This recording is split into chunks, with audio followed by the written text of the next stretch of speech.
You say that I'm psychotic, but then you like.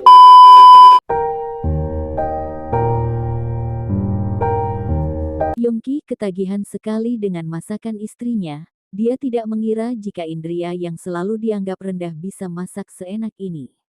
Indria anak tunggal dan kaya, tapi ternyata dia masih mau belajar memasak, gumam Yongki sambil menikmati makan siangnya. Karena memang untuk Zahra, jadi tempat makannya itu dari wadah khusus anak-anak. Wah, pasti ini bekal dari sang istri, canda Miftah sahabat karib Yongki.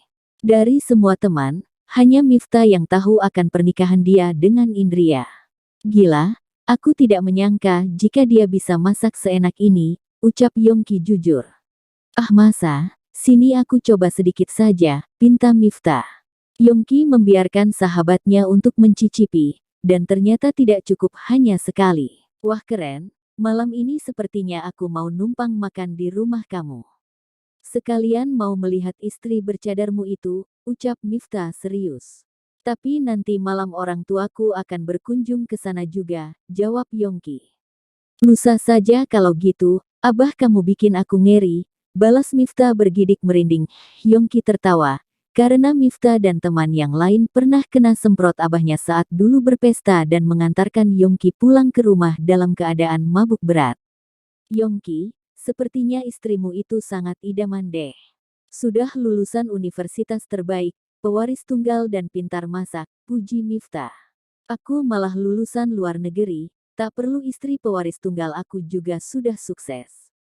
Yang aku butuhkan adalah istri yang cantik dan menawan, sedangkan dia seperti mumi yang seluruh tubuhnya ditutupi, jawab Yongki. Kalau aku pribadi kok malah suka perempuan seperti itu untuk dijadikan istri daripada model seperti Sinta, ujar Miftah. Kalau jelek bagaimana? Tantang Yongki. Memangnya istrimu jelek? Balas Miftah balik bertanya.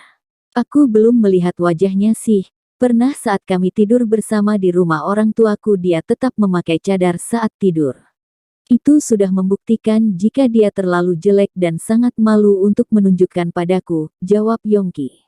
Bisa jadi malah terlalu cantik, biasanya gadis yang sudah terbiasa memakai cadar sejak kecil dia teramat malu untuk membuka aurat. Kamu coba deh sesekali lihat wajahnya, kalau ternyata cantik kamu nyesel loh, bujuk Miftah. Dari semua teman Yongki, memang hanya Miftah yang punya akal sehat. Selebihnya sangat bobrok dan suka hura-hura. Makanya kalau curhat masalah pribadi Yongki hanya percaya pada Miftah. Jika yang lain tahu dia justru hanya akan mendapat bulian. Tiba-tiba ponsel Yongki berbunyi, dia mendapat pesan untuk makan siang bersama Sinta. Bro, aku mau menemani Sinta makan siang. Kamu mau ikut nggak? Tanya Yongki. Tidak ah, aku kemari mau beli ponsel baru untuk hadiah pacarku. Kamu kasih aku harga diskon ya? Iya santai saja, jawab Yongki berpamitan pergi. Tetapi karena sudah kenyang sesampai di restoran dia hanya memesan minuman. Kok tidak pesan makanan? Tanya Sinta heran. Aku malas makan, mau minum saja, jawab Yongki yang sudah kekenyangan makan bekal tadi. Bagaimana kabar kamu dengan istrimu? Tanya Sinta. Biasa saja, kenapa memangnya? Tanya Yongki. Tidak apa-apa, jawab Sinta tidak jadi menceritakan pertemuan tadi pagi. Seminggu lagi aku ulang tahun loh, ujar Sinta. Kan sudah aku belikan mobil, mau apa lagi memang? Aku tidak mau apa-apa, tapi aku ingin kamu melamar aku saat pesta ulang tahunku. Semua teman-teman aku juga sudah dilamar, rengek Sinta. Tapi aku dengan Indria belum bercerai loh, jawab Yongki ragu. Aku tidak peduli. Lagian mengenai pernikahan kamu juga tidak ada orang yang tahu. Hanya sekedar lamaran masa tidak mau, bujuk Sinta dengan mimik memelas. Yongki terdiam, sangat berat ingin bilang tidak tetapi juga sulit bilang iya. Ya sudah deh kalau tidak mau, sela Sinta merengut. Iya deh, tapi hanya sekedar lamaran dulu kan? Tanya Yongki memastikan. Iya, tapi pakai cincin yang indah ya. Pinta Sinta mulai cerah senyumnya. Iya, jawab Yongki mengalah daripada kekasihnya itu marah. Bagaimana kalau sekarang kita lihat-lihat dulu cincinnya? Pinta Sinta sangat bersemangat. Jangan sekarang, Setelah ini aku harus kembali kerja dan nanti malam orang tuaku akan datang ke rumah, tolak Yongki secara halus. Lagi-lagi orang tua, keluh Sinta. Jangan ngambek gitu dong, lagian ulang tahun kamu juga masih seminggu lagi kan? Masih ada banyak waktu, bujuk Yongki. Iya deh, balas Sinta berubah tersenyum lagi. Selesai makan Yongki kembali ke tempat kerjaannya. Semenjak membelikan mobil baru pada Sinta dia jadi tidak perlu lagi untuk antar jemput saat ingin bertemu. Sesampainya ke rumah, Yongki tersenyum mobil abahnya sudah terparkir di halaman rumah. Begitu membuka pintu, aroma masakan yang begitu enak sangat menggugah selera. Kebetulan saat ini dia sangat lapar sekali. Assalamualaikum, sapa Yongki. Waalaikumsalam, jawab Fatimah dan Gozali serempak. Abah dan Umi sudah sejak tadi, tanya Yongki. Baru saja sampai, buruan kamu mandi setelah itu makan malam bersama, bujuk Fatimah.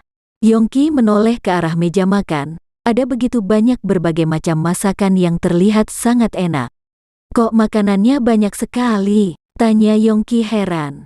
Itu Indria sendiri loh yang memasaknya, katanya sebentar lagi akan ada teman-temannya sesama dosen yang datang berkunjung kemari sekalian mau berkenalan denganmu, jawab Fatimah bangga.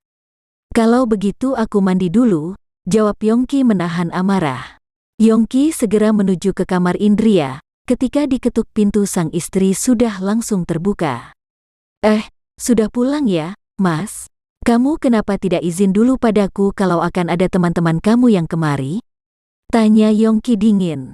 Indria menunduk takut. Dia tahu pasti akan terjadi hal seperti ini. Tetapi untung saja ada mertuanya sehingga kemarahan Yongki tidak akan meluap-luap.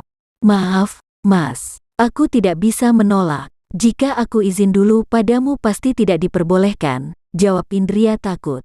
Berapa orang yang datang? Tanya Yongki memastikan. 4 orang, 5 dengan Zahra, jawab Indria. Zahra, jadi akan ada Firman juga dong?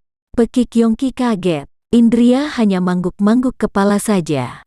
Tanpa berbicara apa-apa, Yongki langsung masuk ke kamar sendiri. Sialan, aku sudah bilang untuk merahasiakan pernikahan ini malah dia gembar-gembor. Tapi wajar juga sih, punya suami setampan aku pasti semua wanita juga akan pamer dan bangga pada teman-temannya, batin Yongki kesal sekaligus percaya diri. Yongki segera mandi. Dia bingung mau memakai pakaian yang mana. Padahal jika ingin bertemu dengan Sinta dia teramat santai. Kok aku gugup sekali sih? Padahal juga hanya teman Indria, gumam Yongki kesal pada dirinya sendiri. Entah kenapa Yongki ingin sekali malam ini berpenampilan yang sangat keren dan tampan.